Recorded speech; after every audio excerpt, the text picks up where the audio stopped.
Good evening, televiewers. Welcome to Prime R. This night's edition is going to be focusing on the extension of mandate for MPs and the implications for future elections. We're going to be looking at the possibility for this mandate extension for MPs to inspire unity amongst members of the civil society and the opposition in Cameroon to better prepare for next year's presidential election. And also, if time permits, we are going to be comparing the politicians of the 60s and the 70s with what we have today in the context of Anglophone politicians.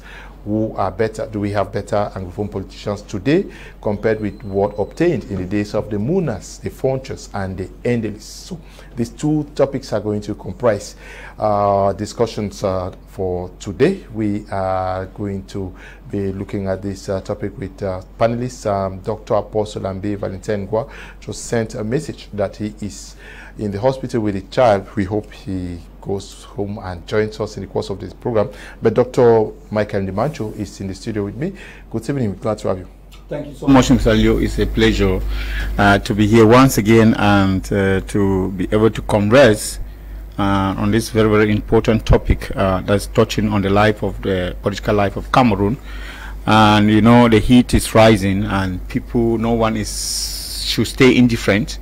All of us are awake for the event that is coming up next year, the elections, presidential, and we were expecting that the country will have prepared to host or to organize an election since 5 years, since 2020 that we had parliamentary elections. I thought that in 5 years is enough to prepare for elections, but if they tell us now that okay, the elections are too many and too much to run, and that some should be pushed for in 2016. Okay, we accept and we say, okay, it is only human beings who count time. God doesn't count time.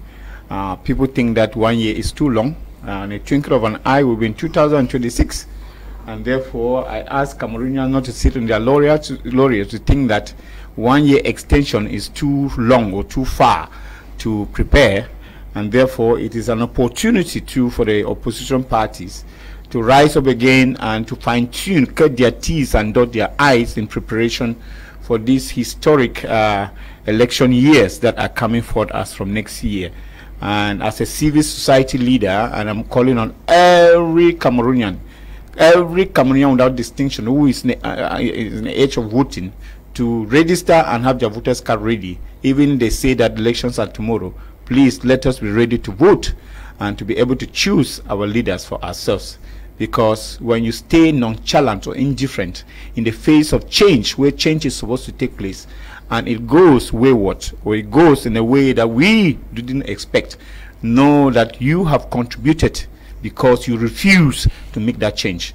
And that is a clarion call that I'm giving to all Cameroonians without any distinction, home and abroad, who are in the age of voting, to be ready and be set. Even in 2026, they say elections have been postponed again in 2 years. They will come. But the question is, are we ready when they do come? That is the question. And I think this is what we should be discussing tonight.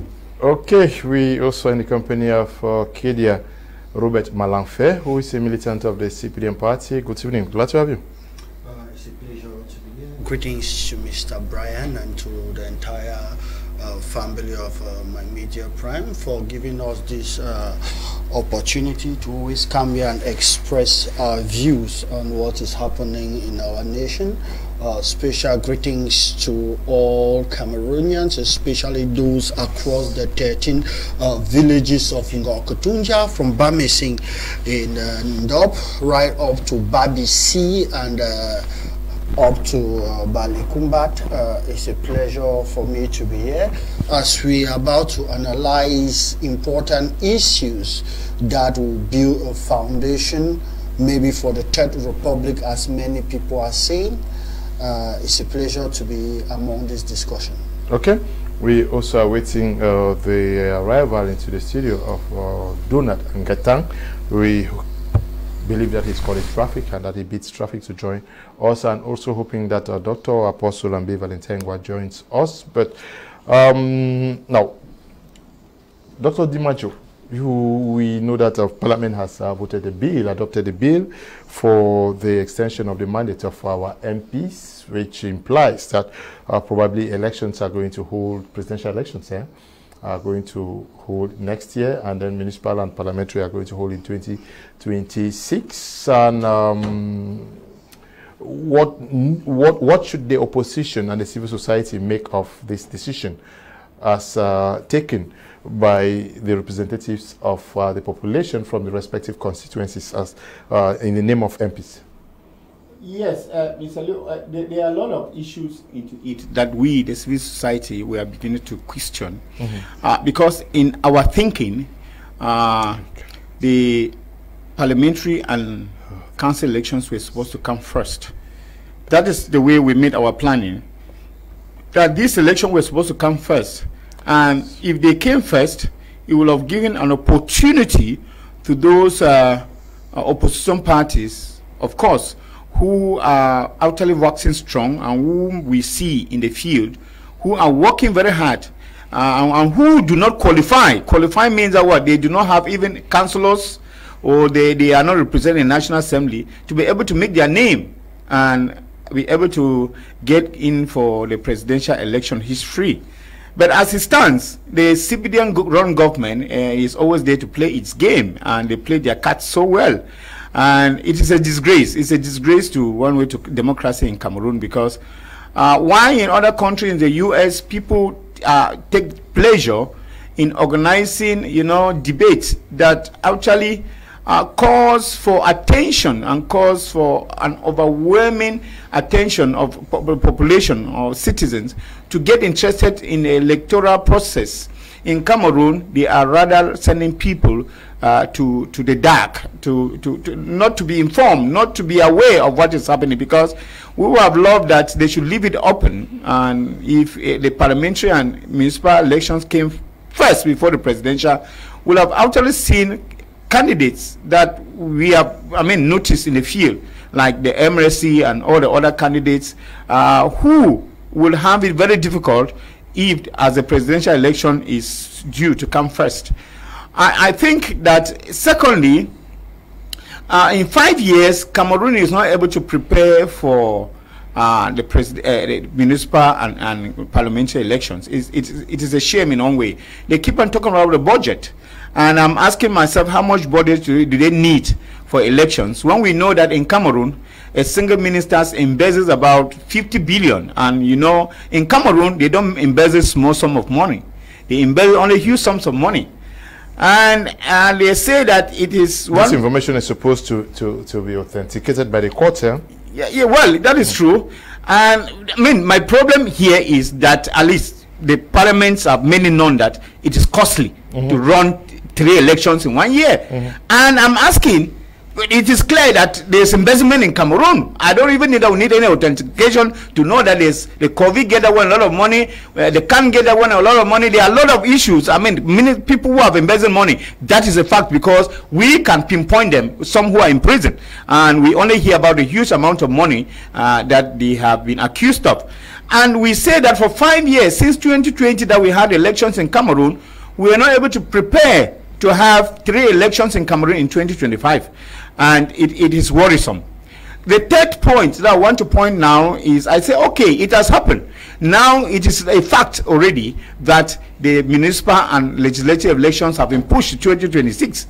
Now, we have to take an advantage of that, because they say that in every disadvantage, there is always an advantage that anybody should seize and have it going.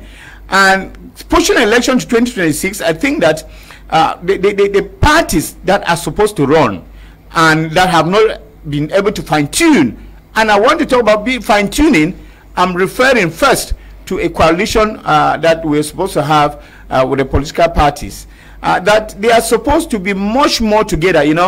Parties are supposed to get, opposition parties are supposed to get together to prepare well, because with the stakes in Cameroon, the CPDM has a breaking machinery that before you are able to break through, you cannot really single-handedly say that you have the antidote that machinery. Is it the CPDM that is organizing elections? Of course, the issue is that it is a LECAM. Yes, it's a LECAM. The government. It is a fact, even though we may not openly say that it's a fact, Mr. Kum. I think that the CPDM runs the government in Cameroon. It's a party that runs. It's not like in the US you say the Democrats, you blame issues on the Democrats. If it's the Republican, you blame on the Republican. This is the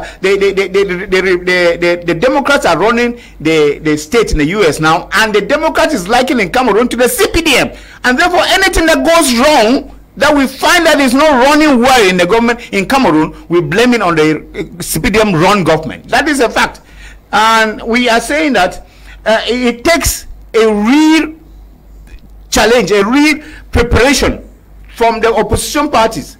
And when I look at the opposition parties themselves, even postponing it to 2020, it's even said they are giving them another 5 years. I don't see the opposition parties in Cameroon prepared and strong enough to be able to stand and beat the CPDM that has been running for this number of years.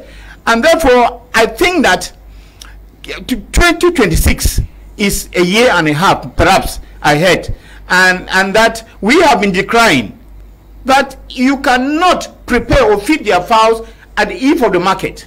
Now that the time to go to the market has been extended, it is of good faith, and anybody to advise these opposition parties to say that there are a lot of things, there are a lot of mistakes that have been made along the line. And I think that these mistakes could be corrected in these 1.5 years.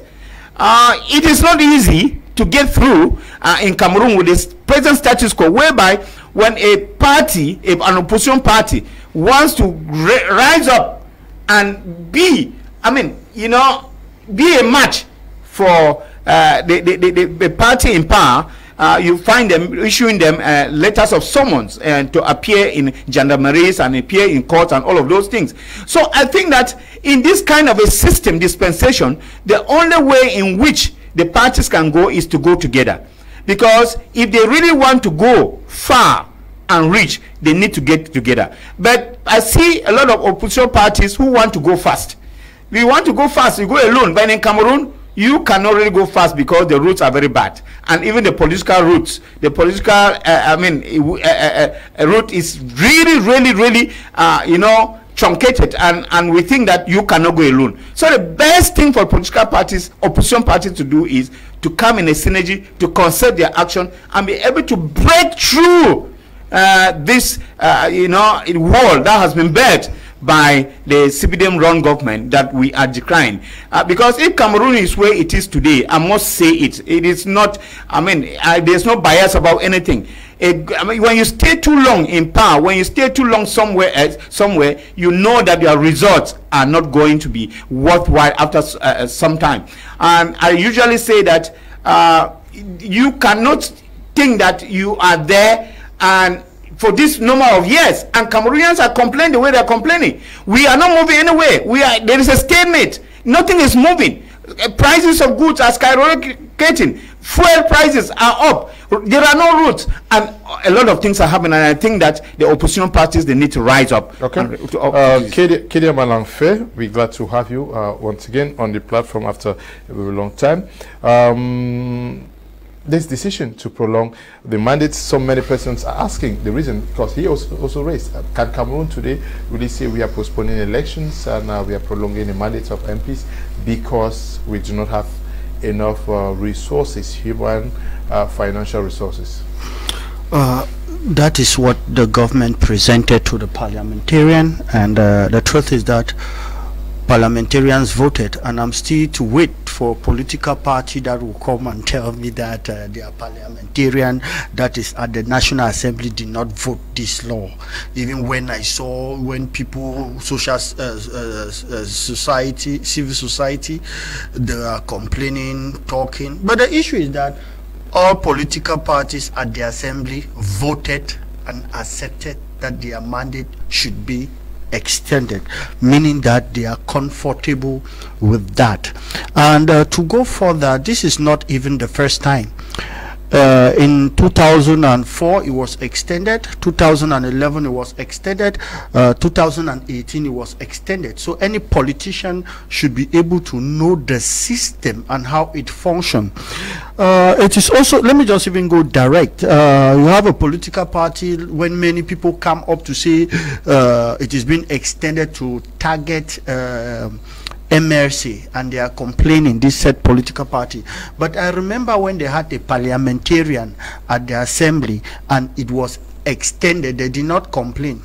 So if it happens that it has been extended now, they should not complain. They are a political party, they know the field. For the past 4 times it has been extended, so they should not come out and cry as if they are not used to or familiar with the system. They know the president has that power, and it is not only in Cameroon that the president can pass through the assembly to extend the mandate of parliamentarian. I even want Cameroonians to know that it is naturally by law in almost all constitutions in Cameroon that the president has the power to dissolve the parliament or even extend their stay. We saw how it happened in France about 3 weeks ago, where the parliament was dissolved and French election took place. Nobody came out in France to say that the president of France is doing that because he wants to benefit or this or that, or to bring down other political parties. But it happens that, of course, the election was done and he did not win. So we should not believe that when certain things are done is to keep other people aside. All politicians are aware. And I want to name these political parties that are the assembly, which we know there are about 7 of them. Each time the mandate are being extended, they stay at the assembly and they eat the money, they are paid, they have all the allowances, and they are growing fat. I just want these Cameroonian people to know that with all these 4 number of time that mandate has been increased, they should know that all politicians of all the opposition party, be the SDF or be it all those political parties at the assembly, when mandates are extended, they vote for it and they stay and they benefit and enjoy the extension.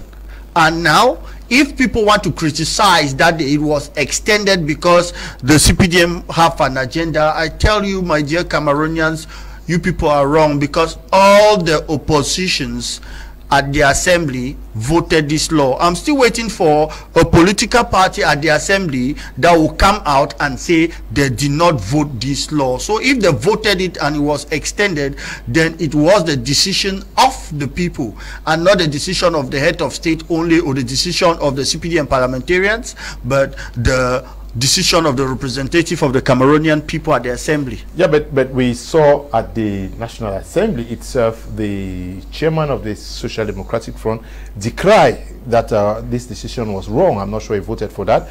We have the MP for the PCR and Honorable Nora Faustin, who came out publicly to say she was not going to vote for this bill, and a host of others, I'm sure. But with the obese majority of the CPDM at the level of the National Assembly, whether you vote for it or not, is it possible to withstand this bill from passing through? Mr. Kum Leonard, patrician, the party of former Njoya, Patrician Njoya, the CDU, they came out and they complained. The SDF complained. We saw it at the plenary session where the parliamentarian complained. We saw all these political parties coming out to complain. But the fact that I'm saying here is, yes, they complained, but you rightly said you are not sure, meaning that maybe you are still doubting. No, so I want to tell Cameroonian people, CPDM has the majority, whether they vote or not. Does it change anything? It is important to know if they voted. And I say for the fact, by saying that they are against it, how else do you want them to prove that it's not good? And I want to take this opportunity to tell the Cameroonian people that it is your right to find out how the voting was, those that voted for and those that did not vote for it. And that is what is done in Europe and America and the rest. When your representative go in at the plenary session and there is a law and the vote, you need to know if your parliamentarian voted or not. Yes, they came, they talk on TV, on social media, but the results are there. We know the number of parliamentarians of the CPDM, we know those of all these parties, and the fact is that they voted. Okay, they voted. They may not have voted yes for it, but the fact is that they voted, which means that they voted. Yes. But you raised an issue, and you were very concerned with the fact that maybe the opposition was not ready. How do you ascertain at this level that the opposition is not ready?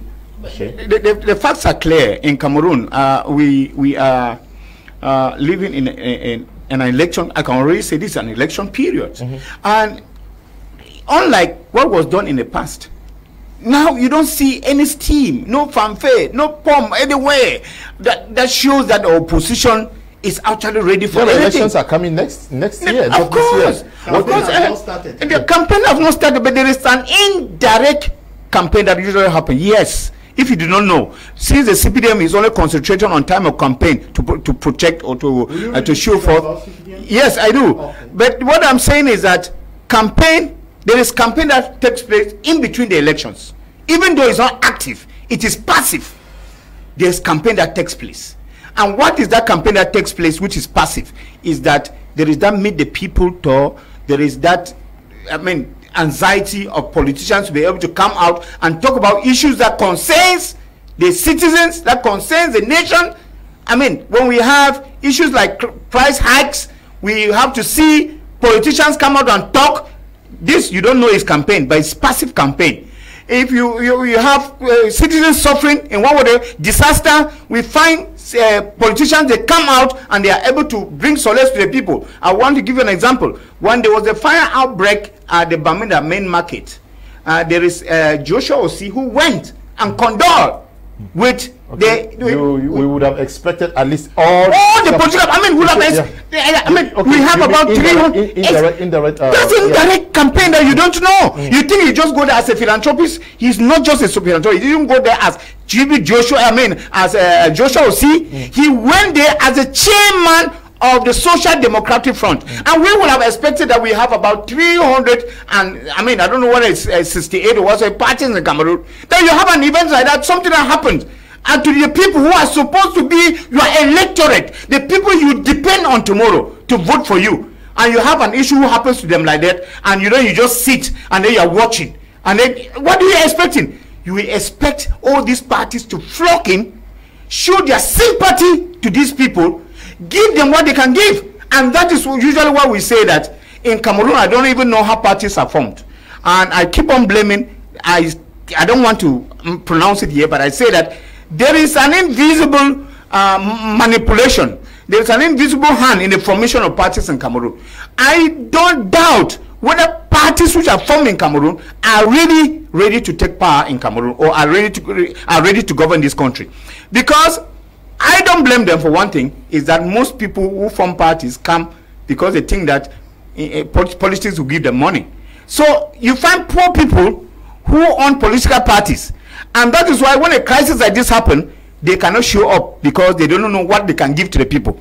There are people who act like pastors. Political parties and leaders in Cameroon act like pastors who think that the people should give them rather than giving to the people. Politics needs money. Politics is not for poor people. And that is why I expected that, between elections, we should feel the effects of the many political parties in Cameroon. I'm one of those people who used to believe that when you form a political party, you are patriotic. Patriotic because I think that you form a political party, you have a manifesto, and one of the things that inscribed in your manifesto is that you want to salvage the people from the suffering and all of those.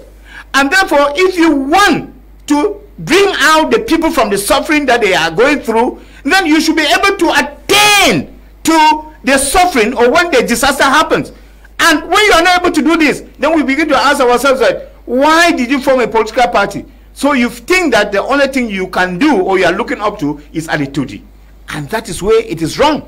So I think political parties in Cameroon are not ready for the elections that are coming next year, the presidential elections are coming next year.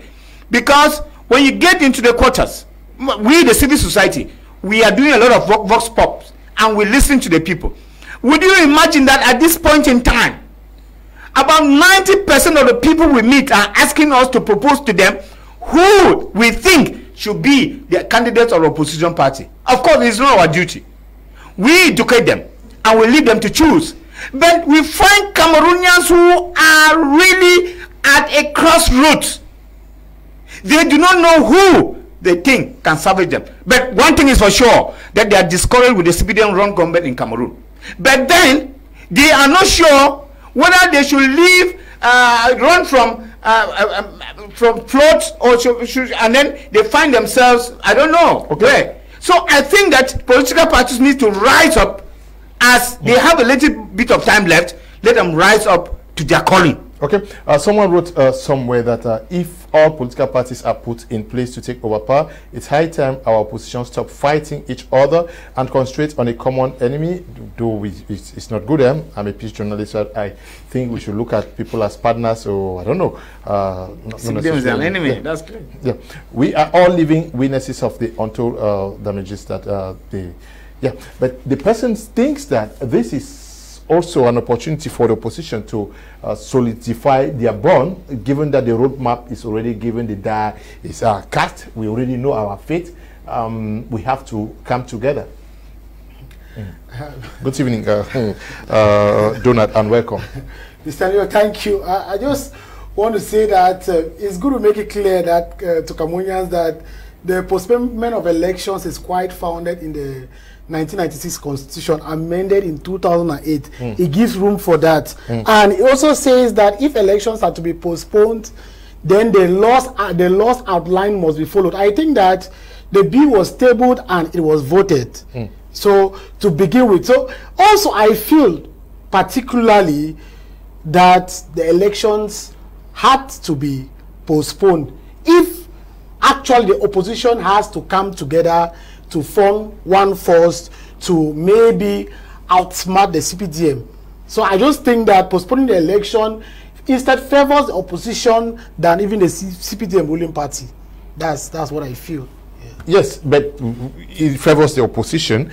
How should the opposition take advantage of this and work to make sure that they put up an impressive show next year for the presidential elections? I think that in Cameroon, I'm sorry to say, but in Cameroon, some political parties have shown that, have given the impression that they exist only for elections.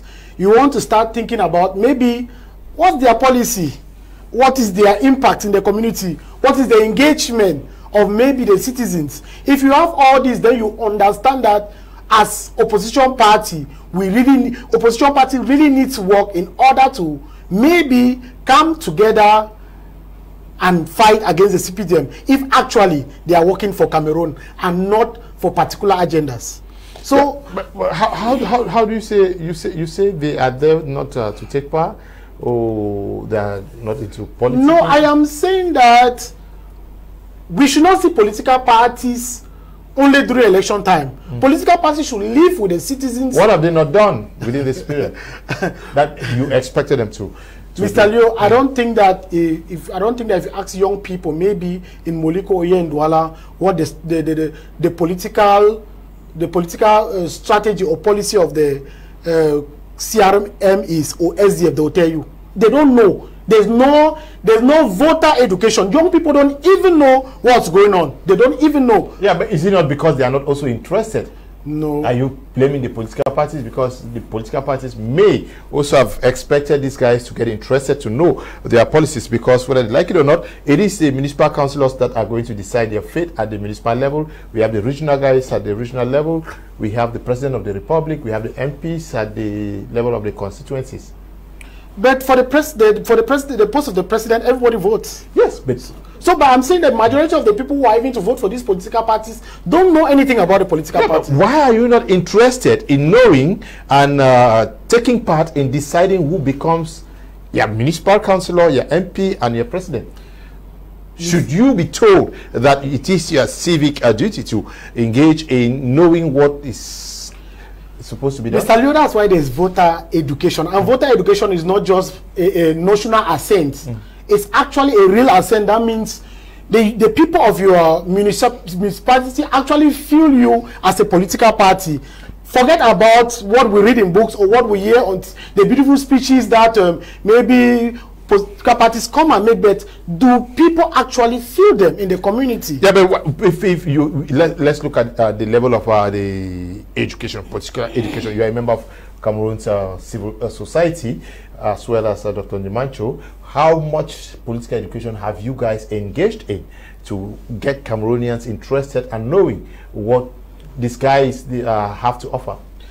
Mr. Leo, civil society has done a lot. We cannot be counting the various civil societies. You want to talk about Chada, you want to talk about Richard, you want to talk about the many other political parties that educate, the many other civil societies that educate young people. Other things. No. Things that are funded, not on there are politics. political parties, there are civil societies that actually engage with young people in the democratic process and voter education. A lot. I think that civil society has even done more good than political parties. Where are these educations undertaken? There are seminars and training. Yeah, when you call a seminar, you have a civil society, and maybe you have an opportunity to talk to young people. You gather 30 of them in a room and you talk to them once in a year. And you expect that they are going to relay this information. How much energy, how much time, how much time do they really have to do what you are doing? Do you do monitoring and evaluation to ensure that these seminars, because I know it ends at that level?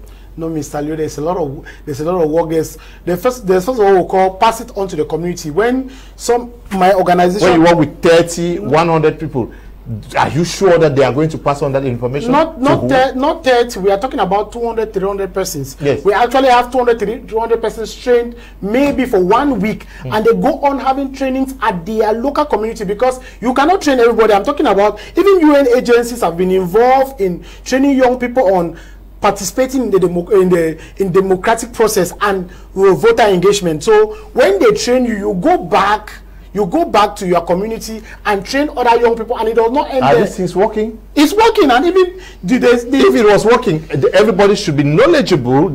Everybody should be knowledgeable about. You cannot say that you have done so much work in this and still say that people are completely ignorant of what these guys are offering. That's what I said. There is the notional and there is real and sense. Why civil society does the teaching, the educational, the political parties need to be involved in the day-to-day activities of their citizens. Like I'm saying, most political parties, most of the opposition parties, they appear during elections. Only few, you can count only few, maybe we count the SDF, the CRM and the UPC, and maybe other political parties who are involved, deliberate. Some others just come up during the election calendar, like you wait for 4 years and you appear, or maybe 7 years and you appear, you are serious. So I'm saying that there is both notional and there's real education where people they actually feel your impact in the community. That's why I started by talking about policy focus and impact and engagement in the community. Okay, impact. Doctor. Okay, yeah.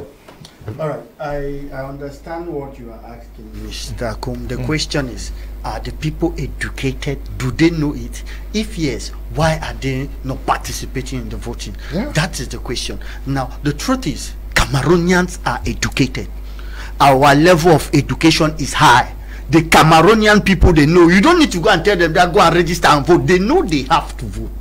But the issue is, why are they not voting? Why are they reluctant to go and register and vote? That is where the question is. And what I can give as an answer is, first, a failure at the part of the opposition. Why do I say so? Those that are fidel to CPDM always register and always vote. We don't make noise. If you are president of a section, subsection, you are president of a cell, instruction came already from the Secretary General. All president of a cell should ensure that all the members of your cell have registered at Elecam, and you tell us where they are voting. From from the cell to the basic organ to the subcommittee, all the structure, you give out this information so that the party knows you are doing your job. But the question is, what are opposition doing to ensure that people register and vote? Yeah, but we have seen the PAP, we have seen the CRM, we have seen the SDF out there mobilizing for people to vote. But he was raising the issue of people knowing the society project of the respective parties. What they are actually doing. To tell people to go and register and vote is just normal. It's a choice of it's not a duty of a political party, but it's a choice that they choose to do it. The people are educated, they know they need to go and register and vote. But me, what I look as a problem, why is there a leakage? Why we don't have the more than 11 million voters that we ought to have in Cameroon? And I say it that the problem is at the level of the opposition. Why do I say at the level of opposition? The first aspect I will bring out is the fact that opposition, when they come or they go anywhere, you cannot come and you tell me that, as our co-panelist Dr. Ndimancho was saying, that ELECAM is part of the government. The Constitutional Council is part of the government. You insult the institutions that are there to embody the government. Then you tell the people, go and register to that very ELECAM and vote. What are you giving? What mindset are you giving to that people? Why do you think they'll go and vote? If you are a civilian, right? In your house, a politician comes and tell you that the electoral system in Cameroon is bad, the member of ELECAM appointed by the president, they are all CPGM, then after he asks you to go and register and vote, will you see the importance to go and vote when he has told you that those people are the same people they will read? That is the first aspect. The second aspect is when it comes to education. We know that the objective of every political party is to take power. After that objective, which we all know, there is what we call the objective of a political party. They will have the ideology of the political party. In Cameroon, we don't talk about ideology. When somebody says social my party is a social, I brought even a debate in a group, and I asked one or two people, you are talking about this, is your party a right wing or left wing? Is your party a socialist or a liberal party? If you don't even know what your party stands for, what education are you giving the people in the street to convince them that they should go and vote? A Bamileke man will definitely support a socialist party because they know they are conservative with the culture. They look at the ideology before they know how to vote. Which political parties are there to give out their ideology, to tell us that this is what we will do, this is what? No, there is a difference between an ideology and a manifesto. A manifesto is your developmental project that you will do when you come to power. I will construct this road, I will ensure you have light, I will ensure you have water. That is the manifesto. What is in the manifesto? We have now the ideology.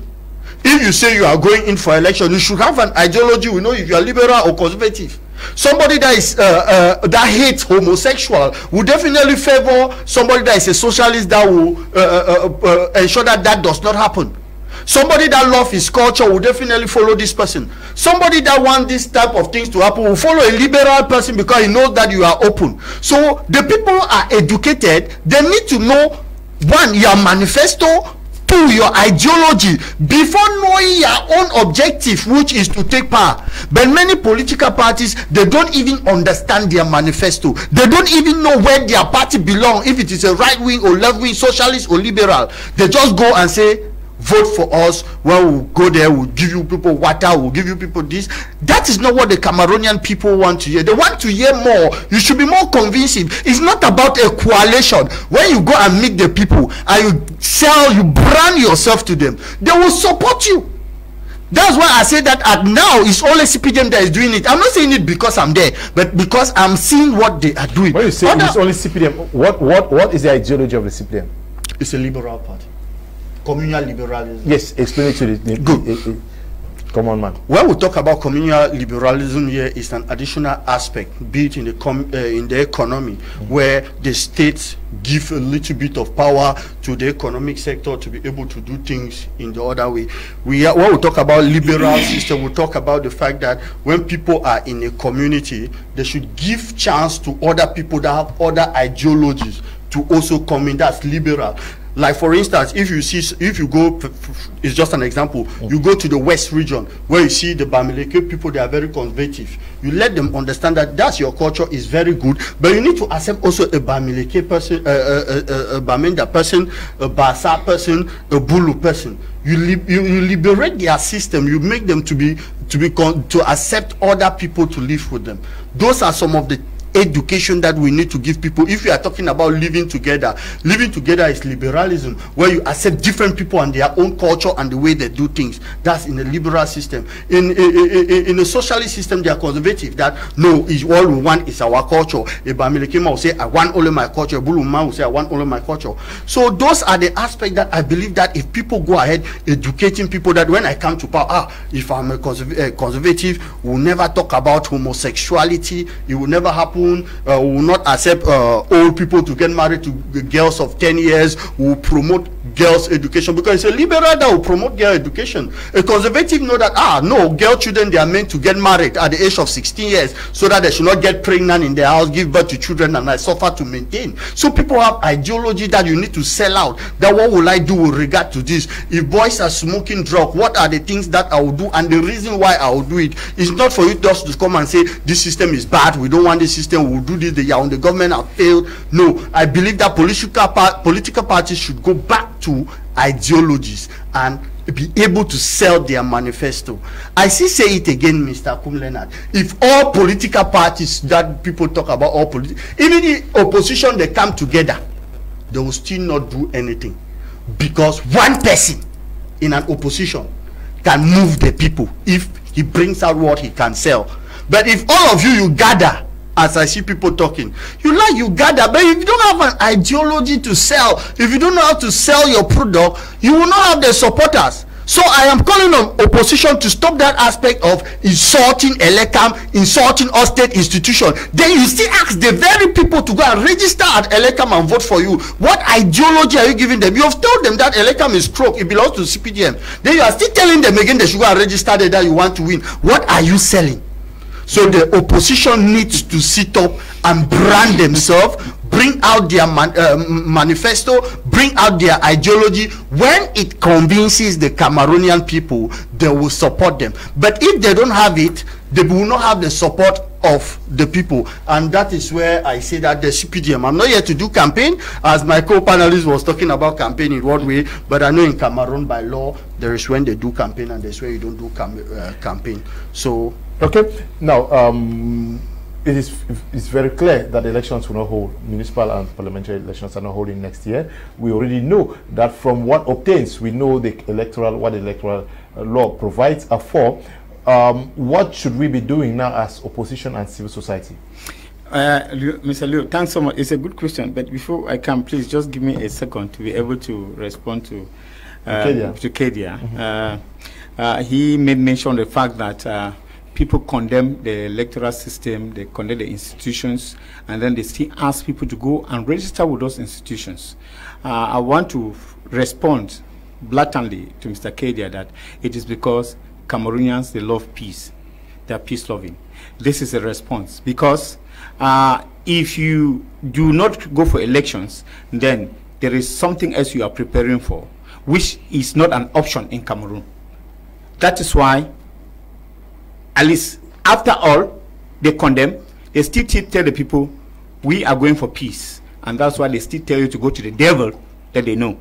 Because that to Cameroonians, Elekam is devil to Cameroonians, and some institutions are not given exactly. That is true. That's what I'm saying. That is because we do not want war. Listen, I'm saying we do not want war. Yeah, well, that is true. It's because we want peace. We want peace. We do not want war. That is why we still go back to them. Now, secondly, you will not disagree with me that one party has taken Cameroon hostage. Now, no, it is not strange or novelty to anybody that in Cameroon, people's wishes are not actually respected when it comes to elections. That, if you argue me, then I will take you back to 1992 elections, where the people's wishes, which was actually, there are facts, established facts, nationally and internationally, that the wishes were not respected. That is a fact that you have to know, Mr. Kedia. Now, you see that in Cameroon, you are asking, why don't people go to vote? Why do people not vote? Why do people not?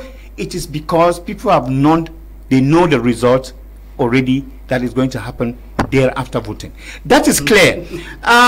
Mr. Kedia, you are of the CPDM. You would not gainsay the fact that all state resources are being used by CPDM militants to run the affairs of the CPDM. I want to give an example. You go to Ewane during an electoral period, during times for campaign. You don't see anybody in office in Ewane. That you will not say, I mean, is a lie. You will attest to the fact that those who are in the CPDM enjoy all the benefits they are in order to do the campaigns for the CPDM. Let me cue you. Yes. Are you saying that in during campaign times, when we have directors who are of the opposition, they stay back in Yaoundé and they don't go for campaigns? Already they also do so? Already in the SDF, which we grew up to know that is the main opposition party, there is even, I mean, an internal law that most of the party bigwigs are not supposed to hold some responsibility in government. Ministerial. Yeah, ministerial. But that's clear. That was already a fact. Do you know that? You don't know the Kedia. So, that's what I'm saying. No SDF militant is working for the government? Well, if you are working for government, it's a menial job. But a post of director and a minister, you cannot hold it. Wow. You know, it is the antenna. It is the antenna. No, it is because listen. No. A senator is. I mean, a senator is like listen. No, a senator is like a legislator in one way or the other. Which of course a senator is more than a minister. No, that is true. Which of course they think that with a senator he can be able to legislate for them. He can be able to. That is clear. But those are some of the things that we should make clear here. So what I'm saying is that all civil servants in Cameroon, if you are not with a CPDM, know that if you run a business, especially if you are not a civil servant, your business will be crumbled. That is a fact. You know that. You know some of these things, and that is why most people are flock into the CPDM because they accept in the manifesto, which you have been singing here all along, but it is because of the fear of their businesses being crumbled. That is why they do not believe in the manifesto, but they believe in what they are going to gain in belonging to that party. Yeah, so answer my question. Yeah. Because you have not answered my question. Yeah, that is true. I wanted. Yes. Okay, come back to your question again. I wanted to bring Mr. Kedia to reason about some of this. My question has to do with what the opposition can do. They already know the roadmap that next year elections are going to take place, presidential elections, and we already know those who qualify as per the electoral code. What should they be doing now? Well, opposition, I've listened to some of them, and I've even met some of them as a civil society. I've discussed with some opposition leaders, and they have their manifesto. They have their belief in what they think the state should be. I remember meeting with the chairman of the SDF, who said, well, they believe in a parliamentary system of government, and that they all don't only want to look up there about, you know, changing the presidency, but they are concerned about what the people think. So I actually think that that's ideology. Yes, of course. I actually think that most opposition parties are not very interested about the election that is going to happen next year as the presidential election. Many have come to understand that the most important elections in the country are the local elections, and of course local legislative elections are the most important in the country. And I'm sure that now that they have been sent forth, if some of them were already prepared, which I don't really think they were prepared to go for elections, the municipal and legislation next year, I think that they are going to fine-tune their ways. And one of the ways to fine-tune, as I said, is this passive kind of campaign that they do to the people. Remember, one of the best things to do is to win the heart and souls of the people. And to win the heart and the souls of the people is to work for the people. Let the people see what you want to do for them being done. It is not just about preaching to them. Make the people's tour. I've seen a lot of people, I've seen some opposition candidates doing a lot of tours to the people. But that is not enough. Doing tours and impacting the people. Make sure that you involve women. Make sure that you involve the youth. And this is good. The preaching is going to go. And one of the things that I've always talked about is that the opposition really thinks that they just have to concentrate on elitist kind of politics. Local politics is of almost important to the people. Remember that you can, according to the electoral code, you can rig the presidential election very easily.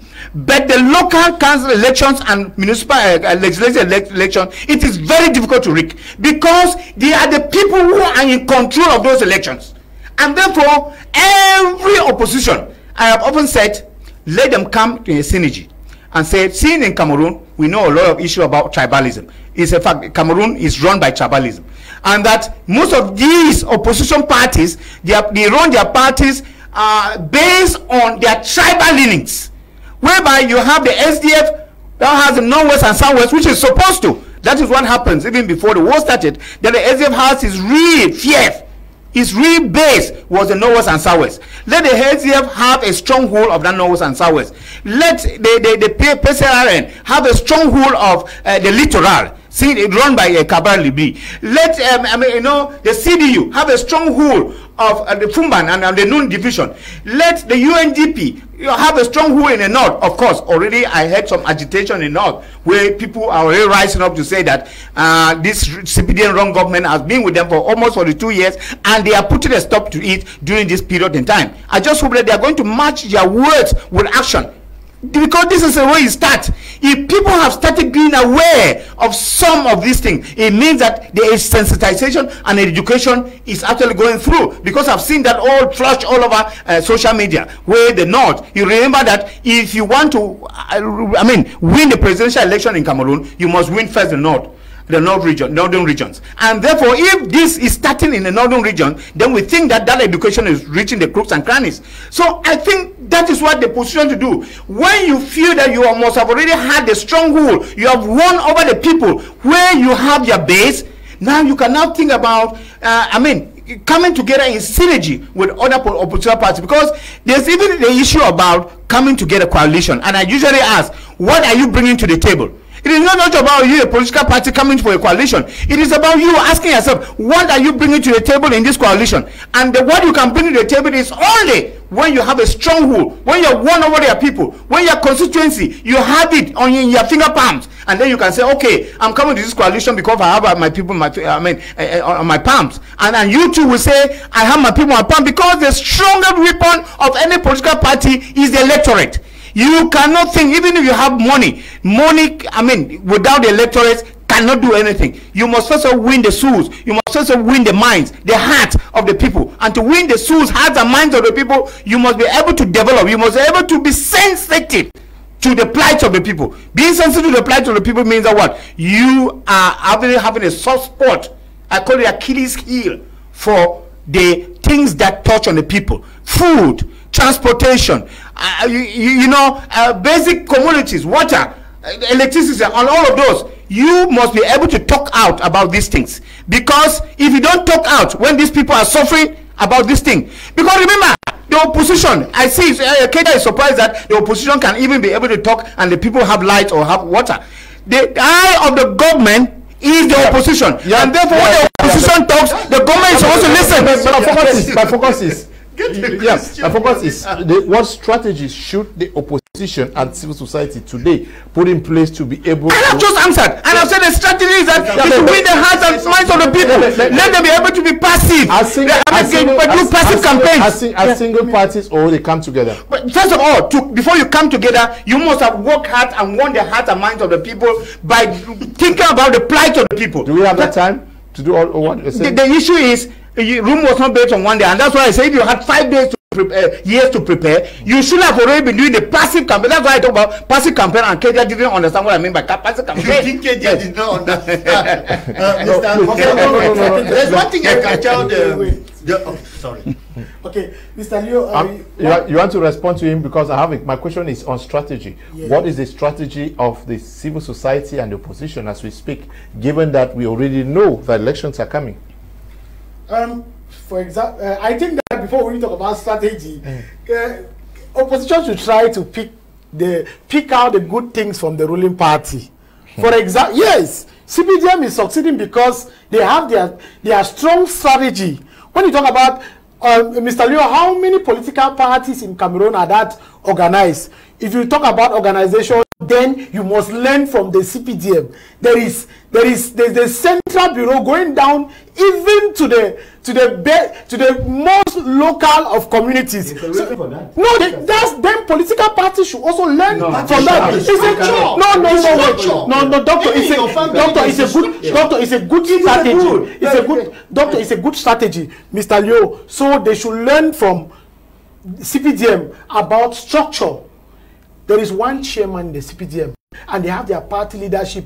But with other parties today, this one is to the head. Tomorrow, this one, the arguments all along. There is this one, an internalized kind of a party leader. No, not an internalized. Like what you have in the CPDM, right? Doctor, where one person for 40 years, for 5 years. Doctor, if opposition must succeed, then opposition must learn from certain good aspects. You cannot say CPDM does not have good aspects. There are good aspects of CPDM. I talked about the structure.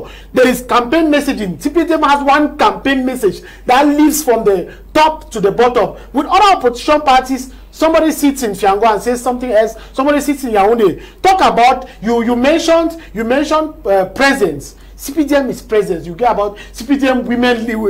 What pushes that? The taxpayers' money. That's what pushes that presence. Which the other have. Doctor, the taxpayers' money. And you don't do it to please, don't answer. So I was talking about good practices. So I want to say that there must be a common ground and a common agenda. You know that all different political parties, opposition have their focus policies and their, like he said, manifesto and their ideologies. If there must be a coalition, they must come together as one and have a common ground and a common agenda that will be for the development of the people and also help them to outsmart CPDM. Also, leadership and coordination. I am also seeing a very, very big problem with leadership and coordination. For example, Cameroon Renaissance movement, SDF, and maybe PCRN of Cabral Libi, the party of Edikawala, SDF. So when they come together, who would become the coordinator? How will the coordination and the leadership be? So they must take note of coordination and leadership. Also, he mentioned about being active in the life of the people. They must also carry out leadership in the developmental initiatives, because like I said from the very beginning, it's a pity, but some parties just appear during election and disappear. People don't feel them. People don't feel them in their life. He was quoting Honorable Joshua Osi, who went to the people who had the market incidents or the fire incidents. Those are good acts that opposition leaders can copy and do, because they need to be present in the life of the people. You cannot just come and tell me, go and vote for me, and I don't feel you. It's normal. So I'm talking about that. Then also, I mentioned engagement with young people. I don't know if there is the youth wing of the SDF. I don't know. But I know the CPDM youth wing. And I know with the PAP, with Fabrice Leonard and the other young people came up. But yes. So I don't know, because he talked about youth and women. Whether there is money or not, the youth and women need to feel involved. Let it not just be something of some people, because like I said, there are good things to copy from the CPDM. In the CPDM, you have the youth and the women's wing, and that is working for them. If opposition must win, they must copy from certain activities. Mr. Leo, also we're talking about local and developmental initiatives. Let parties not just come up at the end when it's election and they come and promise a lot of things. We have a strategy. They have a strategy. Maybe if they are planning for 2032, they start planning from now.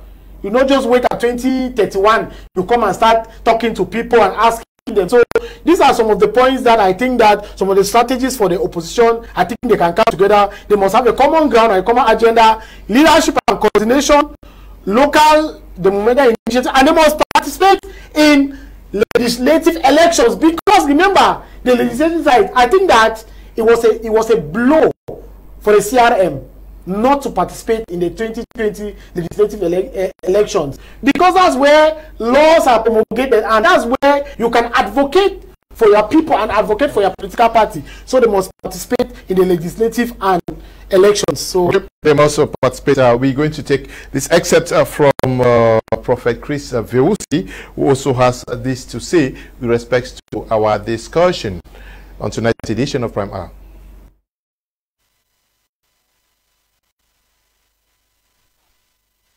18 verse 22, Leviticus 18:22, it says, "You shall not lie with a male as with a woman.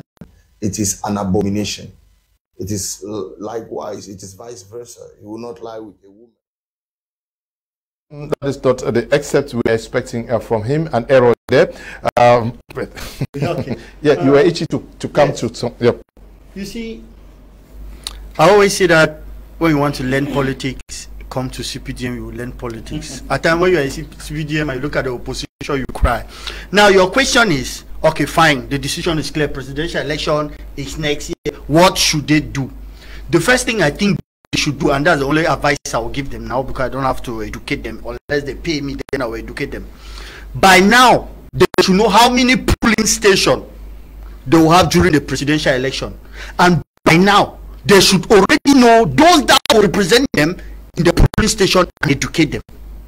300 and something, and they should have 300 and something persons that will represent them there, and even at the level of the division.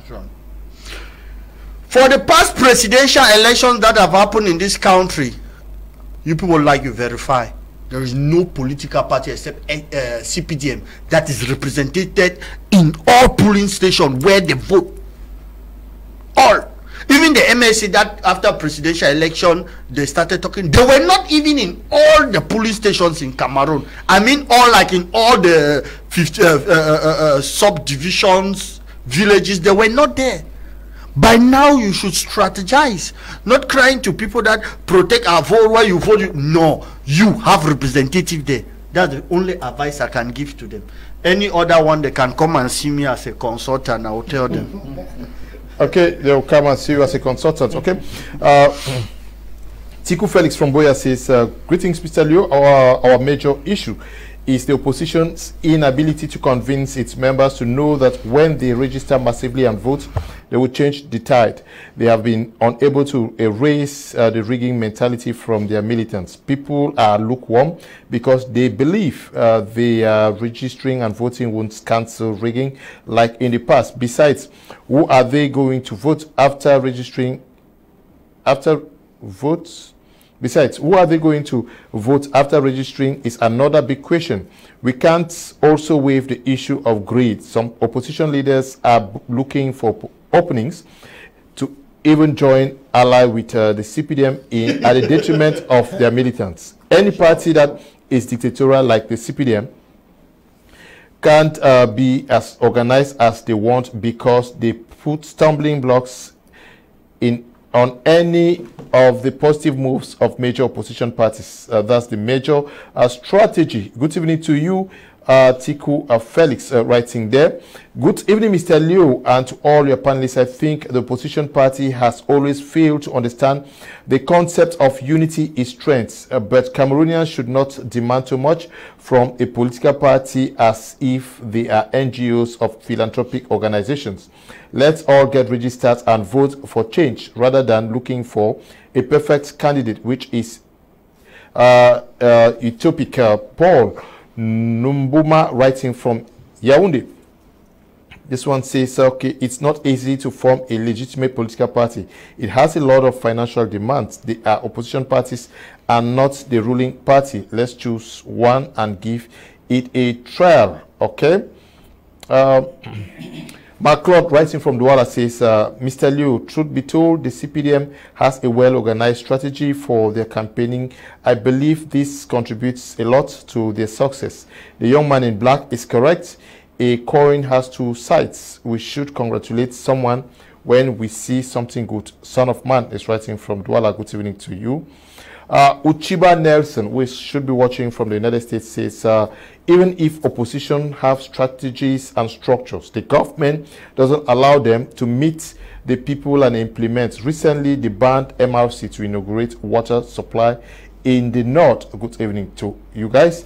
Good evening. My question goes to the CPDM man. Are you telling Cameroonians that the majority of Cameroonians who have not been going in for election belong to the opposition according to the population of Cameroon? Okay. Greetings, Mr. Liu, all the panelists. The man in black is really making a point. Okay, I don't know which. Okay, yeah, I don't know. Yeah. Let me take one or two. Elin says, Mr. Liu, in as much as I hate CPDM, the CPDM guy is politically versed. Opposition parties need to sit up. They are just demagogues. No clear agenda. Their main debate is always about blaming CPDM and state institutions. Opposition parties should start telling us what they can do to change Cameroon. Okay. Yes, Dr. Ndimancho, we're talking about the opposition and strategy for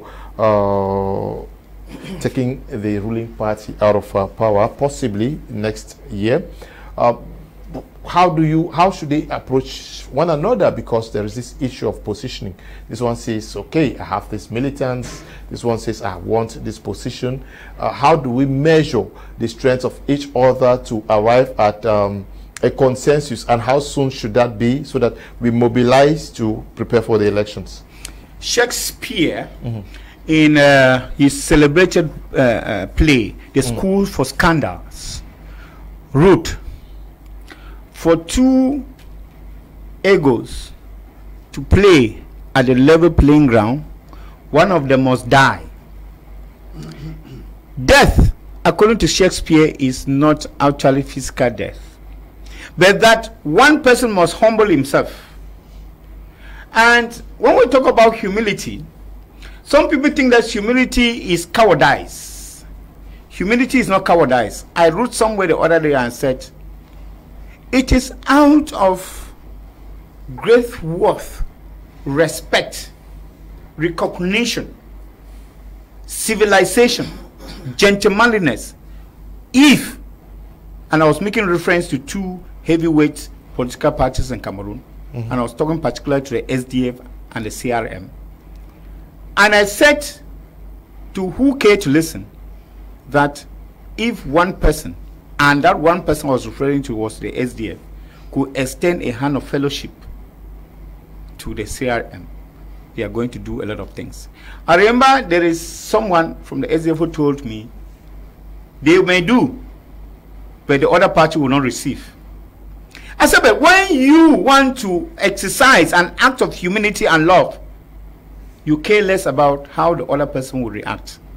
Do that and let posterity write that on the 10th of July, the year 2024, this particular party extended its hand of fellowship to the other party for them to synergize effort and salvage Cameroonians from the suffering, from the mire where they have been put by the ruling CPDM, and that this other party refused to take the hand. We have seen and noticed a lot of egoism in political parties. Why? Because we have understood that most political parties were not formed to take power. They were formed, and the leaders themselves wanted to be worshipped. There's this personality code. They want to be worshipped like gods and to be called president. For that, for them, that is enough. When you are called Monsieur le Président, that is what they want.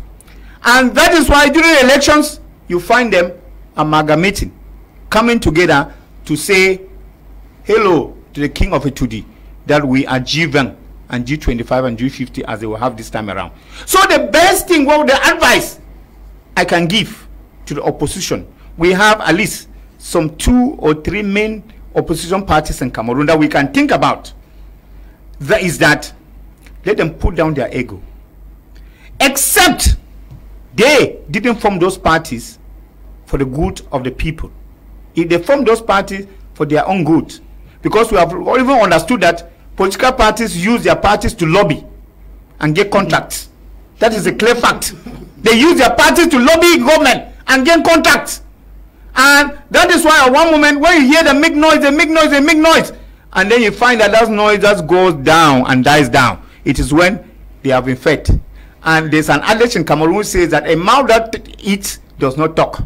When you hear them quiet, silent, know that they are eating already. And therefore, we should be able to discern. And that is why sometimes I don't really want to judge the political parties in Cameroon in terms of manifesto. Because those things are things that are kept in there. But when you talk about manifesto in Cameroon, I just look at you and I laugh.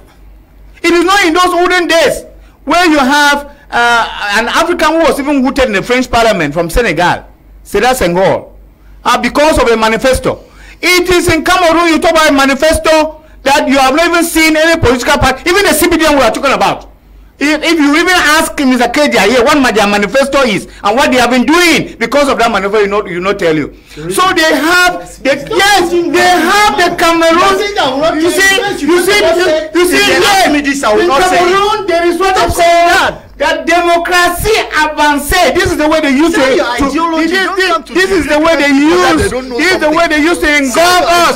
When you want to ask them what they can do, they tell you that they are practicing advanced democracy, and then you ask them what is that advanced democracy, and then they tell you how the advanced democracy they are able to get electorates, that they have all the 360 councillors, or I mean representatives in all the councils. That is not just because they use our tax monies to do that. So I think that one of the things the opposition to do is that they should put down their ego, come together and be able to say to the Cameroonians with conviction, let us not be. We know that betrayal in Cameroon even started in the 1960s, even within the Anglophone parties. They were betrayal, Muna, Foncha, all of those rest. And then in 1992 during elections, you know the betrayal that took place when the opposition had to come together. I don't want to call the name here. That boycotted at the 24th hour and had to leave other people in the middle of the route. So I think there should be honesty. Honesty should be seen to be practiced and not only heard. Because what we hear, I mean, flies out, and that is what we are talking here about manifesto today. You only have it in your wardrobes or in your cupboard, and we do not see it practiced anyway.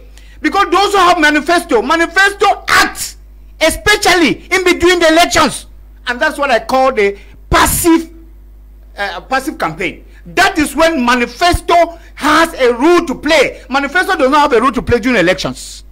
That's the rule and the time of manifesto. That between the elections, you now go into the quarters, into the villages, into the towns, into the regions to be able to practice what you have said you are going to do to the people and to say this is what my party stands for. At least by now, Cameroonians should already have known that this party stands for this person. That is it. And also have some information about those leading the respective parties and those who may even be qualified, because as we speak there are so many persons who know very well that they are not qualified to run for elections, but they are blurring the minds of Cameroonians, saying that they will run for presidential elections when we know that at the time they are not going to run. Yeah, but you had something to add to what you... I wanted to add to you. You asked, I just wanted to point out something.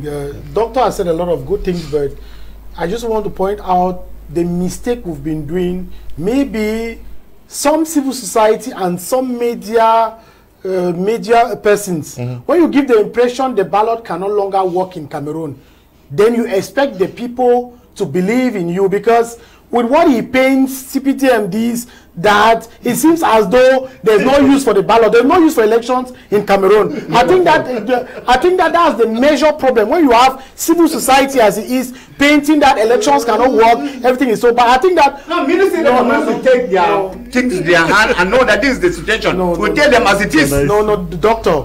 Elections, the ballot can still work. If you want people to vote for you, they must start by believing that the ballot can still work.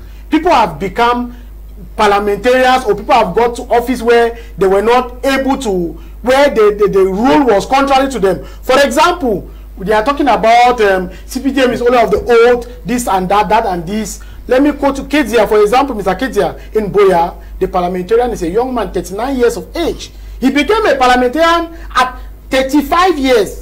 Just imagine, contrary to what people... You know where he's coming from? Where is he coming from? Good.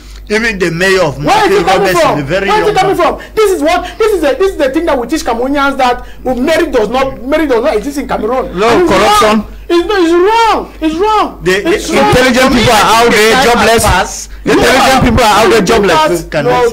Yeah, learn. So you think that, I just want to say that there is still merit and the ballot can still work in Cameroon. And opposition, please tell your members that the ballot can work. Let us stop this voter apathy, because many young people are not interested, as Mr. Kedia said, because of the pressure. But is this not also a fault of the opposition? Because today, this opposition and civil society is mobilizing people to register and vote in the hope of winning municipal, parliamentary, or presidential seats. But you, when you say you have no hope in the electoral system, yet you say people should go. Yeah, is it not contradictory? As it concerns the presidential, I have no hope. But it concerns the municipal and legislative, I have hope, because I've said it and I've repeatedly said here that it is the people power that actually gives the parliamentarian what they are longing for. Because the legislature and the municipal, it is the people who decide. But the presidential in Cameroon, and that is why I believe in the manifesto or in the ideology of one of the parties in Cameroon who say that they want a parliamentary form of government, whereby the decisions are taken at the grassroots.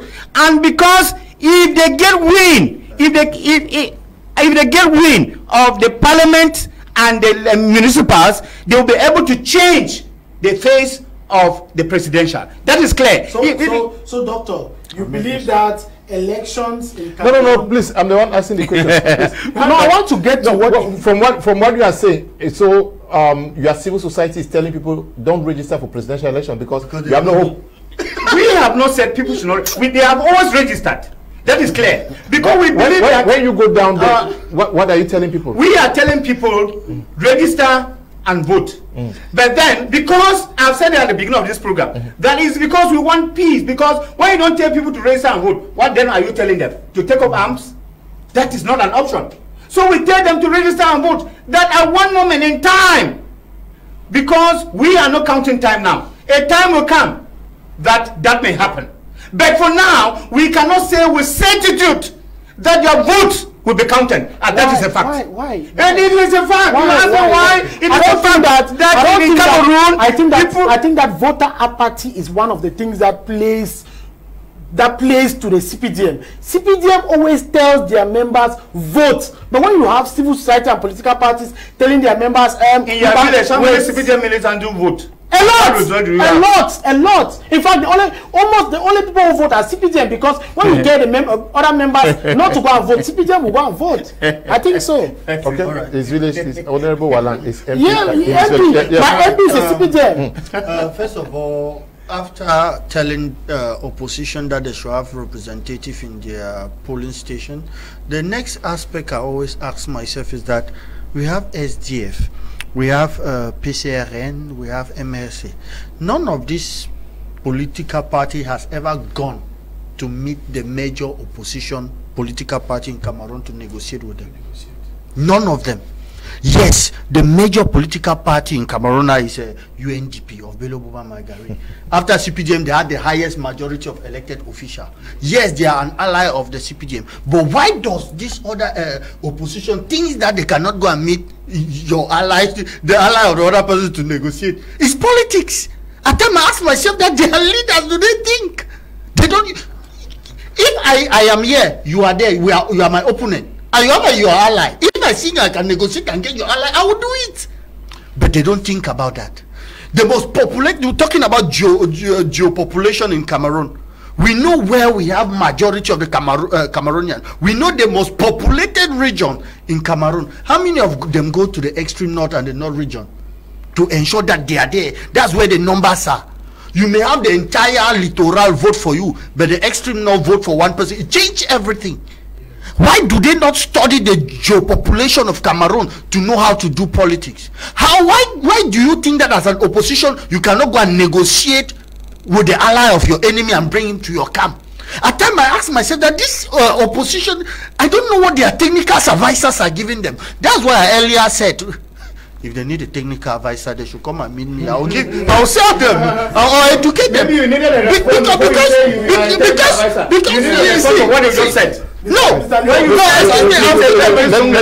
him land. Please, yes. That is another aspect that we should be able to talk about. Then another aspect again, please, opposition. don't insult the institution. Jomai Faye in Senegal was tortured, locked up in prison, and even removed 10 days, but he did not insult the electoral system of his country. Even though people said that the then president had influence over them, but he made the people to understand that they should believe in them. Conscientize the people that are there, that are in the electoral body. Conscientize them. Make them to understand that it is the will of the people. Give education. Don't pass all your time insulting from morning, afternoon, evening. At times, even if they want to do justice, the way you insult them, they will go close to the person that will protect them. I'm not saying that that is the case in Cameroon, but I'm just giving education so that the opposition to learn. They should know how to do politics. I understand that many of them, yes, you know, those that left from the CPDM to go and create their own party, they understand this more better. But these are the aspects that they should know. I am of the CPDM. I cannot be educating them, giving them everything, but they need to learn then to know how to move on, to ensure that they should have a place. And finally, I conclude by saying that the issue in Cameroon is not still coalition. It's not about an alliance. When you have your ideology to sell to the masses, they will stand up. My co-panelist saying that member of CPDM during campaign, they use state institution. Mr. Ndimancho, when the population wants you, they will put you there.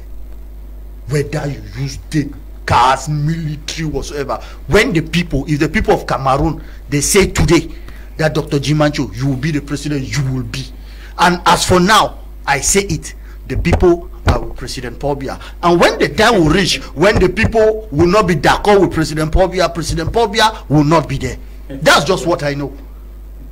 Thank you, Mr. I'm not talking about taking a decision of the people now. Okay, about taking a decision of the people. How do we get arrogance from some of these parties also, because seemingly we are just playing to the gallery. Everybody wants to be seen as the nice person, the lovable person, and that, but no clear strategy to outsmart the CPDM, because the CPDM is very well implanted across Cameroon. Structure. Now, somebody says, okay, I am this, the other person says I'm that, but do you have what it takes to take the CPDM out of power today? That is what I'm saying, Mr. Kum. When I even say that it is not a wrong thing to condemn a bad system. Yes, if the system is bad, we say that it is bad. If the electoral, you know, there is a party in Cameroon didn't go for elections in 2020 because they complained the electoral code is not good, even though they are coming back today. But if something is bad, we have to say that it is bad, and therefore we should not pretend.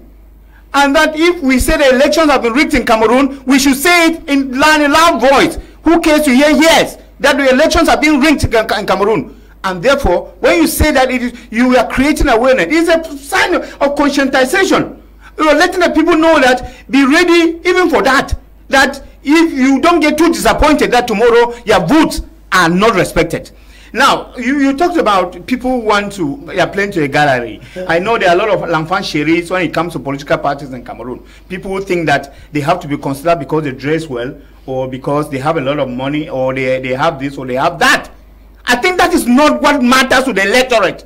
What matters to the electorate is what you are able to sell to them, and what you sell to them is what they are going to able to have in their day-to-day living.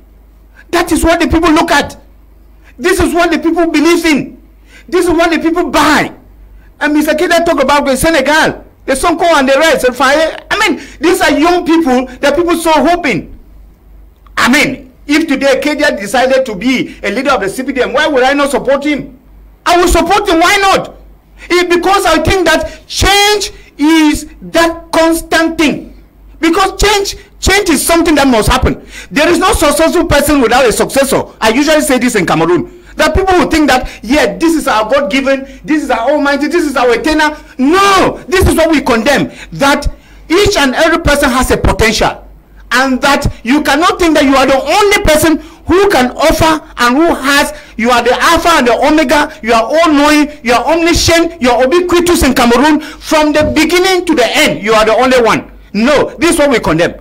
And then we think that when the people want change, they want to see what is in that change that they want. And that is why you found even in Nigeria with the new leader of the Labour Party who came up, and the people found that this is somebody who is new, who is not immersed into that politics of corruption. That is what happened in Senegal with the Sonko. Then they fear that these are even the people who have resigned from government. They are tax collectors. They are tax officers who know the system well and who have decided to fight against the system. This is what we want. In most countries, if I must say this, most people who break through the autocratic and dictatorial government are people who resigned from that government to fight them. People have more faith in them because they think that they know them. Or someone who has come from nowhere without any date, because anyone who goes to Equity must go clean hands. And someone who has come from somewhere with clean hands, and people think that we can trust in them. And let me tell you, one of the most people, I mean, in recent times, that people have hopes in are the youth and the women. That people think that the youth are the new faces of Africa. Women are the new faces of Africa. Bring forth, because even in these opposition parties in Cameroon, I don't see where a woman is soaring. I don't see where the woman is coming up. This is the issue. That's what I noticed. I don't see any woman.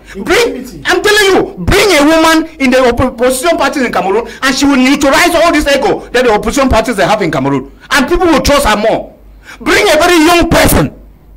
I mean, and you see what the people are going to do, because people believe that the world is changing through the zest, through the aspiration, through the zeal of the youth. It is the zeal of the youth that changes the world, and then people think that zeal will change Cameroon. Let's look at timing. We are in July. Presidential elections probably are coming by October next year. Do we still have time for all this arrogance? I am this person is not this, and not telling people that this is the roadmap I have, or we have, to turn the tide. Do we still have time? Yeah, I think that sometimes nature does not want any vacuum. And when the time of nature strikes, it strikes. And nature does not count time. And that even we may be left with 2-3 months to go, and we find somebody who appears from ubiquitous and appear on the scene, we are going to take him. Let me tell you, what the people want is just to see a difference between this person and that one. Where was Mr. Maurice Kamto before he started politics in the early 2010 and whatsoever? It's because he was not there. He was in government. And when he came out from government, people thought that, okay, this is a new breed. We can be able to trust this man. If this man can abandon somebody that they fear to come and stand as opposition leader, we can trust him. This is what may happen 2 or 3 months after. Tell you people why he did not do it for election. I know. That is in 2020. That was yesterday. That was yesterday. That one I know. That I know. Of course, that one I know. And that is why he cannot talk much, because he knows exactly why he didn't go in 2020. But many of us know. We are political observers, and that's why we think that. No. But I think that Professor Maurice Kamto explain the reasons why they are not going for elections. Exactly, that was official, Mr. Kum. Yes. That was official. But when he's talking, it was unofficial, which of course, just as the Nijon Fundi won on official in 1992, but officially he lost. So what I'm saying is that at the nick of time, we can have a prophet. We can have somebody who springs up, and the people say, oh, this is a savior who has come to salvage us, and we think that that person is somewhere. Cameroonians are people who are intelligent. There are Cameroonians who are worth the trouble, even abroad in international organizations that people trust. And I'm sure that it's just a lack of will. And that when the will come, when nature will strike. We are talking about time. We are talking about time, and we are talking about nature. But we are talking about nature is time. Yeah. What I'm talking about, we are talking about your capacity to qualify, because 3 months to the time, you may be very right, but you are not qualified.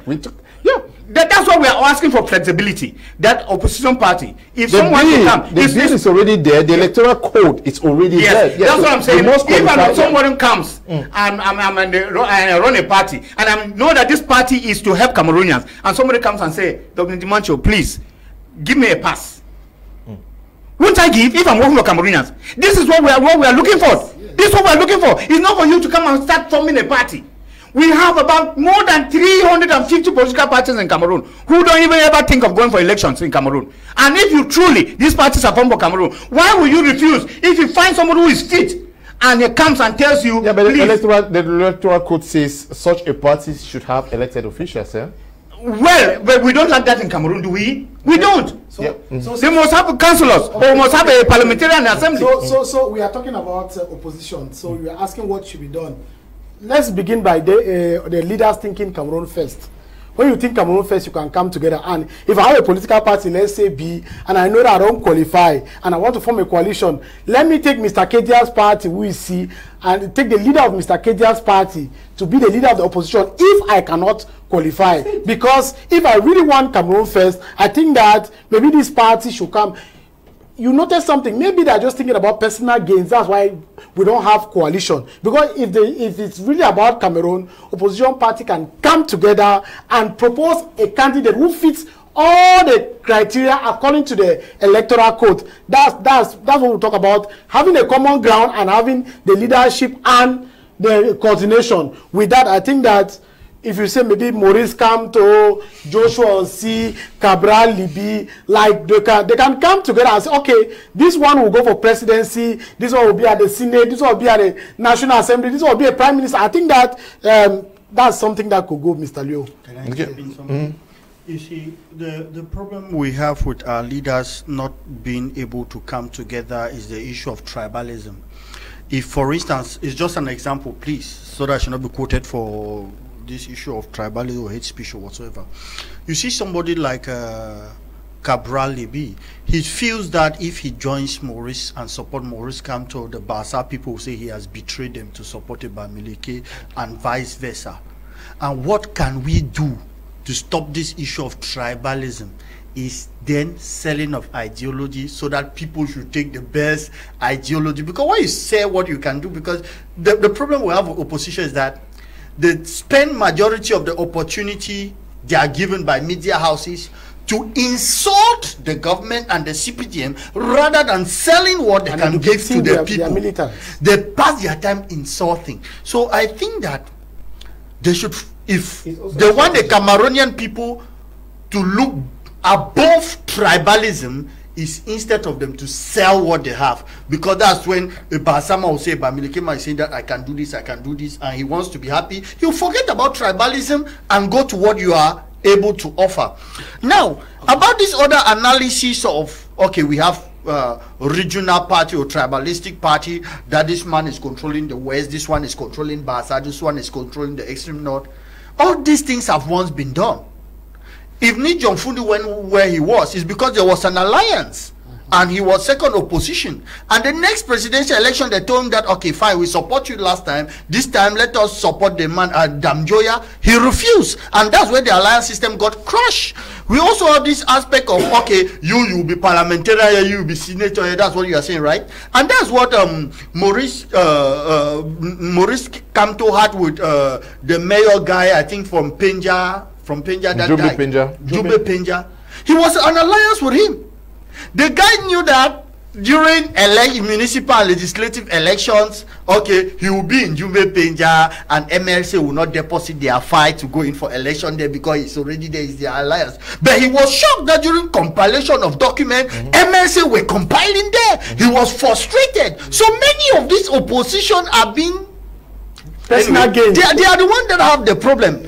If during alliance presidential, they supported Ndimancho Micheal, and the next time they say Ndamjoya, he refused, and everything got bad. And the case of municipal election, which I just named. So we realize that the opposition really, they have their problem. But the most important thing I'm here to tell Cameroonian, and especially those of the Northwest, is that and Southwest. Northwest and Southwest, of course. Anglophones in general is that. Northwest. Northwest and Southwest. Northwest and Southwest, sorry. President Paul Biya is the chairman of our party. I will support him till the end. However, he said he may go to the village. If he does not go to the village, I will support him, and all the CPDM militants in the Northwest and Southwest region in Cameroon will support him. But if he is going to the village, I want to assure all those in the Northwest and Southwest that the next president will be an Anglophone. That's the most important thing I came here to say, and I've said it. Okay. Next president, we are out of time. We may not be able to engage in the second topic for tonight. but the Anglophone candidates themselves, when you profile them, who is making themselves available and also already giving an impression that they are ready to take up a presidential candidacy? I mean, you mean those of the opposition? Or yes, just yes. large? Anglophones in general. I must tell you, you'll be shocking that Anglophones, they rather want to be projected. They don't want to take an active role. They want to be catapulted. They want to be catapulted to that level. They don't want to be active in it. This is what I realized as a civil society organizer when we're doing our consultation, and it is a very, very bad spirit. I've discussed with so many big guns who are Anglophone, those who are in command out of Cameroon even. And at one moment you think they are really going to take some active role and they give you a roadmap on how they are going to do. But the funny thing is that they rather think that whatever listing they do, they rather want you to project them on what they are doing. They do not want to come and have to show their faces and be able to break through the eyes and let us be able to see that somebody is doing something. But unfortunately, this is an unfortunate case with the Anglophone. Whether they have actually lost hope in the process or they do not really want to be able to save this country from what is happening, and that's what beats my imagination about what is happening in Cameroon. And it's the same thing that happens with the opposition parties, Anglophone opposition parties in Cameroon. They are working across purposes. You know, they don't want to come together. They don't want to actually show to the people that they are out to save the people from what is happening. They are not out to take power, but that they rather want other people to talk about them. You find an Anglophone opposition party or anybody who does something and rather sends it to you to publish. It's as if he's afraid to publish what he's doing. What are people afraid of? You want somebody to have someone abroad who is really somebody that people count on. He does something. He goes to an African country, he do a lot of things. He sends you to you and say, publish this thing to the media in Cameroon. Let the people see it all out. I said, but why are you yourself not doing it? I had to embarrass somebody one day. And I said, but why don't you publish what you are doing? It is as if people think that they should be given this on a platter of gold. It cannot be given on a platter of gold. You must work for it. You must work for it. Passively or actively, you must work for it. Don't wait for other people to do it for you. To chew and then you swallow. It is very, very impossible. The problem we briefly, the problem we have is that us Anglophones at times we are even the problem. That's why some people in the system are not bold to say what I just said. Because when you say those that will criticize are still those inside the house. I thought that Mr. Ndimancho will come out to tell us those that are presidentiable, those that have the capacity, those that can do those things, and he knows deep inside his heart that there are people that can do it and they have stood up and they are open and we know them. But what he is instead doing is criticizing it. They don't have courage. They want different people to work for them. They want. That is the problem we have as Anglophone in this country. Yeah, but why should people have they have the zeal, they hope to be president someday in Cameroon, but nobody is ready to take the bullet. That is his problem. He cannot say nobody is ready to. He is saying, he's assuming that I must say I love Phobia for that he takes the bullet, he takes the criticism. Yeah, but he is saying he has stopped anyway. I will not talk about this anymore till President Phobia tells us if he's going to the village. If he's not going to the village, I will support him. But if he can be there for the next 20 years, I will support him. He's talking for himself. I'm surely out of our experience. Yeah. I'm civil society, so you are talking about best strategies. I've always said that. No, I'm talking about Anglophones, potential Anglophones at this time, positioning themselves so that, okay, like Kedia says, the President of the Republic may say, I'm going to the... Who is positioning themselves amongst the Anglophone elites, politicians, wanting to take... Yeah. Okay, Mr. Leo, when you talk about positioning themselves, I want to say that maybe we have some people... Can you all right to say, I want to be president of Cameroon? No, you don't need to. I'm not saying that they should not only come and say by word of mouth. When they say position yourself, what do you do? Go down to the people, empower them and impact them. I think there are many Anglophones doing that, and I just want to quote some of them. I want to quote some parliamentarians. Three, yes. Who wants to be president? No, they don't want to be president. We are talking about Anglophones positioning themselves. We are talking about presidential elections next year. We are not talking about municipal. It is clear that municipal and parliamentary elections will hold in 2026. We are talking about presidential elections. Who are these Anglophones who have identified themselves, positioning themselves, giving a hint that they are ready to be presidents of Cameroon? That is what we are talking about. I think as of now, there's only the, OC, because nobody in the CP team as Anglophone has really come out rightly. Yes, it's just OC. Nobody has come out rightly. If that's what we're talking about, like he said, they are afraid. Nobody has come out rightly. But like he said, if President Paul Biya decides to go to the village, like he was saying, I think that he should not look at those who have said they want to, or those who are trying to. You should look at those who are working for the CPDM ideology and for the community. I think that's what they should be looking at, not just those who come out to say, because as of now there is no CPDM, there is no person in the government who is coming out rightly to say I want to take over from President Paul Biya. I don't think. But across the civil society, we saw the guy in Nigeria. Obi came from nowhere to take over, but he did not hide his intention. He came that I want to go to Aso Rock, very clearly. Talking about at what time are we expecting Anglophones who intend to be president to show to Cameroonians that I have what it takes to rule this country? I think the time is still a little bit far. A little bit far. Yeah, that's what I'm saying, sir, because we're not seeing them. Yes. What do you want me to say? You say, are you telling me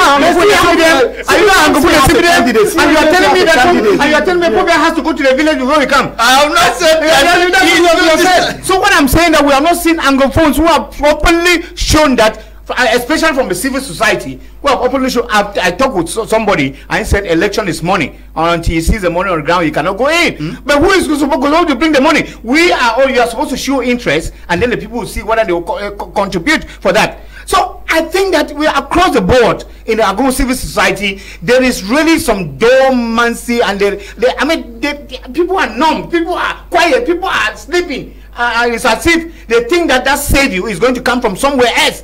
And as I've said, most of them think that you should rather project them.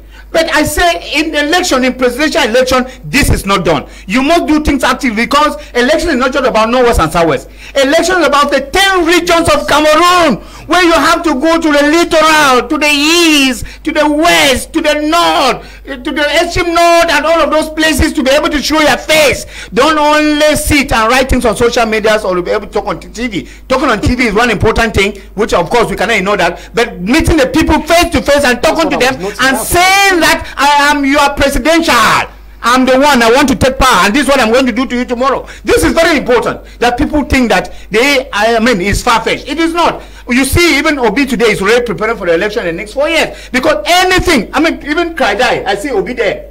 People having a birthday party, I see Obi there. This is the way you familiarize yourself with the people. The people must know you. Don't become a president tomorrow and ask him, so let's salute like Uncle Killer. You'll be as if you came from a vacuum. So I think the Anglophones, civil society, must be able to come together, as much as we are blaming the opposition party, the Anglophone opposition party, that they are not doing the best.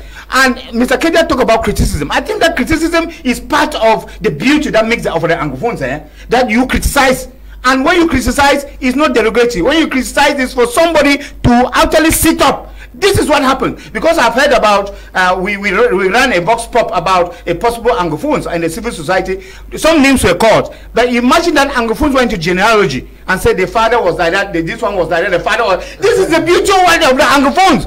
It makes all the beauty. But are you, the person going in for it, going to be chicken-hearted? No. You must know that these things are going to come, because when you get there at in the presidential palace, it is even going to be worse. And therefore, Anglophones should not base their mind on the fact that Anglophones themselves are their own highest critics. No, that is it. It makes for the beauty of an Anglophone. That's why you say, when you go to Burma, they used to say, I know my right, I know my right, I know my right. This is what has caused the crisis that we are talking about. Doctor, it is correct to criticize, But when you criticize, bring out the positivity. Don't criticize 100%. No, but at least if you say this I don't like, this I don't like, this I don't like, at least say this I like, this I like, this I like. But when you pass all, even I'm talking at the platform here. When I talked about normally it's right. When I talked about future, I am the one that said it, and I still repeat it again. If President Paul Biya is not going to the village, also the CPJ will support him 100%. But if he is going to the village, it is time to be the village. Appears as if nature is already playing its role. Now, when I say you cannot go to the village, you think you can go to the village through nature? Look at that, the negativity of our nature is going to go to touch his hand. He can decide. Nature will make him to decide. When touch his hand now. What do you mean? Understand by nature? Touching somebody's hand. Nature touch your hand to say that, Master, leave this thing. Let me go to the village and cultivate my pineapple. Okay. Is it not that? Okay. We want to say thank you for you guys for accepting to come to talk to our televiewers tonight. And Doctor, thank you for coming. Thanks so much, Ms. Adio. It was a pleasure meeting with gentlemen to be able to talk about this very, very important thing. I think that this adds something to the political debates in Cameroon. And of course, we must thank my Media Prime for giving the voice so that we'll be able to shape. And a lot of people, my Media Prime being a home TV now, I think that we are forming minds. And I usually tell people, the Northerners, both in Nigeria and Cameroon, they vote very heavily because they are cattle raiders and they always move their radios. And therefore, political debates that go on, they're listening to very well. And that is why they are educated in politics. And I think this is what the position that our Media Prime is taking. And I pray that elections will go on next year. History will keep on mobilizing for voters registration. And we know that we are going to attain our goal of 12 million. Kede, thank you for coming. It's a pleasure to be here.